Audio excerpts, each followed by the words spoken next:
स्वागत है आप सभी स्टूडेंट का सुजस आधारित राजस्थान के इस पार्ट में। इस पार्ट में आज हम अभिजीत बनर्जी की राजस्थान यात्रा पर बात करेंगे और इस यात्रा से कौन कौन से क्वेश्चन उभर कर हमारे सामने आ सकते हैं उसकी जानकारी प्राप्त करेंगे। आइए स्टार्ट करते हैं।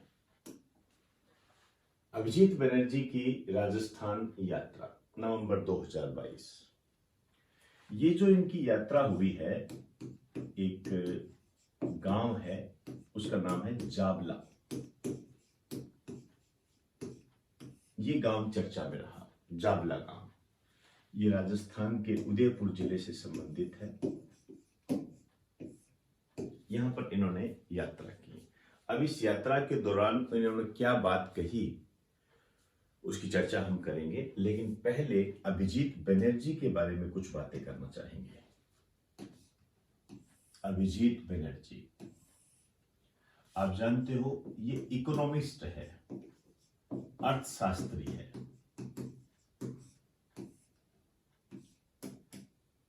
दूसरे भारतीय जिन्हें अर्थशास्त्र के क्षेत्र में नोबेल पुरस्कार मिला। ये क्वेश्चन आ भी चुका है। अर्थशास्त्र के क्षेत्र में नोबेल पुरस्कार प्राप्त करने वाले दूसरे भारतीय हैं और इन्हें जो ये पुरस्कार मिला था ये 2019 में मिला था। और क्यों मिला था ये भी आपको ध्यान रखना है। गरीबी निवारण के तरीके बताने के लिए।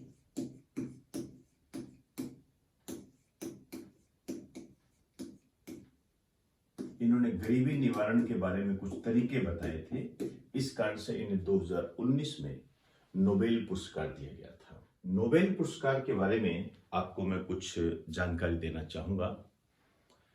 1901 में ये प्रारंभ हुए थे अल्फ्रेड नोबेल, स्वीडन की स्मृति में।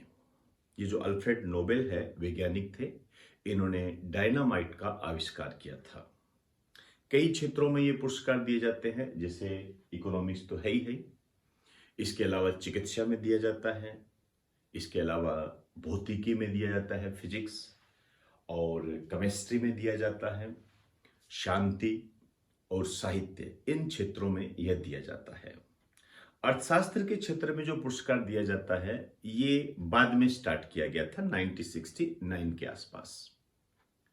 और इस अर्थशास्त्र के क्षेत्र में जो राशि दी जाती है वो स्वीडन के सेंट्रल बैंक के द्वारा दी जाती है, जबकि अन्य जो क्षेत्र है उनमें जो राशि है ये अल्फ्रेड नोबेल की जमा पूंजी का ब्याज के रूप में होती है। 10 दिसंबर विश्व मानवाधिकार पर ये पुरस्कार दिए जाते हैं। कई भारतीयों को ये पुरस्कार मिल चुके हैं, जिनमें से रविंद्रनाथ टैगोर को सबसे पहले मिला था।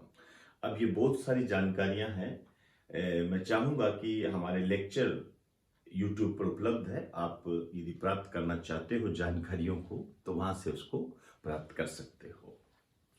अब मैं आता हूं पहले भारतीय पर। हल्की सी जानकारी आपको देना चाहूंगा। पहले भारतीय कौन थे? पहले भारतीय थे प्रोफेसर अमर्त्य सेन। इन्हें जो नोबेल प्राइज मिला था 1998 में और इन्हें पुरस्कार मिला था कल्याणकारी अर्थशास्त्र के लिए, वेलफेयर इकोनॉमिक्स के लिए।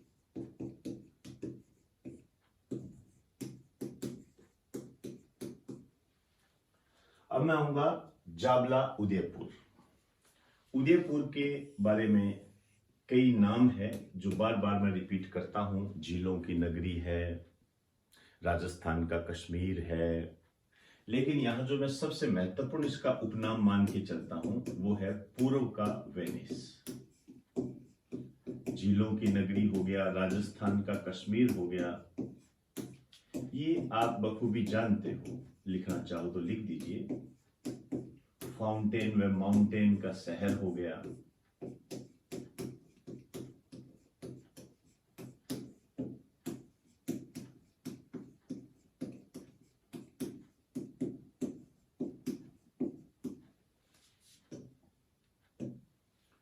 यहां पर इन्होंने क्या है, एक तो गैर नृत्य में भाग लिया।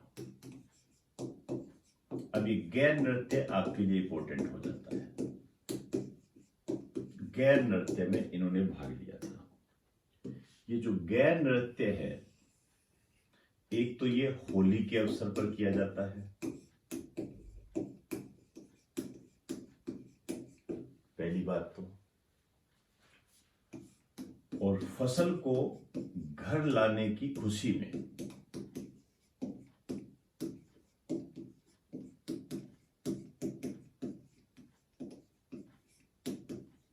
फसल को घर लाने की खुशी में किया जाता है। तीसरा, एक जनजाति है जिससे इस नृत्य का गहरा संबंध है, वो है भील जनजाति। भील जनजाति। तो गैर नृत्य में भाग लिया था इन्होंने। अब इन्होंने कुछ बातें भी कही, उन पर भी मैं प्रकाश डालना चाहूंगा। एक तो इन्होंने कहा कि भारत में आर्थिक असमानता बढ़ रही है। आर्थिक असमानता बढ़ रही है भारत के अंदर, इन्होंने ये बात कही। इसके कहने का मतलब ये है कि अमीर अमीर होता जा रहा है, गरीब गरीब होता जा रहा है, कहने का अर्थ ये है। इसके अलावा इन्होंने ये कहा कि भारत जोड़ो यात्रा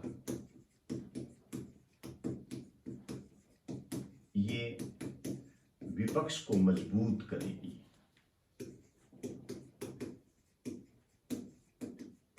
एक मजबूत विपक्ष लेकर आएगी, क्योंकि लोकतंत्र में विपक्ष का होना बहुत जरूरी है।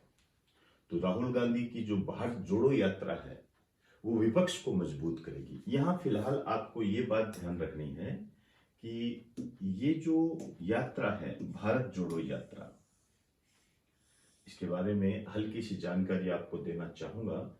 एक बार आप इसे नोट कर लीजिए।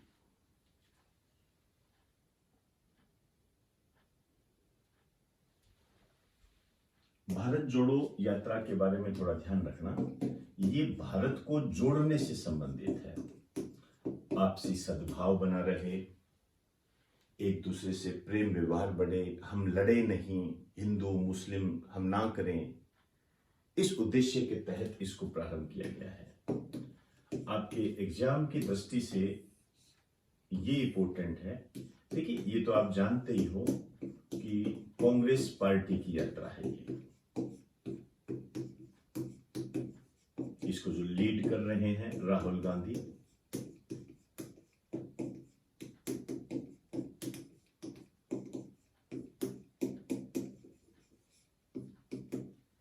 और इसका जो प्रारंभ हुआ है ये हुआ है 7 सितंबर 2022 को। आपको ये डेट याद रखनी है।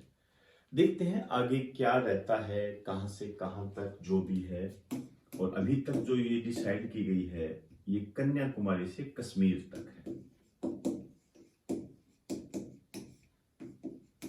कन्याकुमारी से कश्मीर तक, ये छोटी छोटी बातें आपको ध्यान रखनी पड़ेगी। एग्जामिनर इसी तरीके से इसमें क्वेश्चन पूछता है आपसे। और ये जो यात्रा है 3570 किलोमीटर बताई गई है। अभी तक जो हमारे पास डाटा है वो ये है। अब देखते हैं आगे इसमें क्या परिवर्तन होता है, कैसे है। इस यात्रा के संबंध में यदि आप तटस्थता से, राजनीतिक भावना से परे होकर यदि सोचोगे तो आपको ऐसा लगेगा कि वास्तव में इस यात्रा की इस देश को काफी आवश्यकता है। स्थितियां अब आगे कैसे बनती है ये तो देखिए भविष्य के गर्भ में है। लेकिन कोई भी सिस्टम यदि हमारे सामने आ रहा है तो उसको हमें एनालाइज करना होता है। हालांकि ये तो है कि सभी भावनाएं राजनीति से ओतप्रोत होती है, लेकिन फिर भी एक भारतीय होने के नाते संवैधानिक दृष्टिकोण से हमें इस पर विचार भी रखना चाहिए। तो दोस्तों, इन्हीं शब्दों के साथ आपसे इजाजत चाहूंगा। पढ़ते रहिए और अपने लक्ष्य के प्रति अग्रसर रहें। नमस्कार।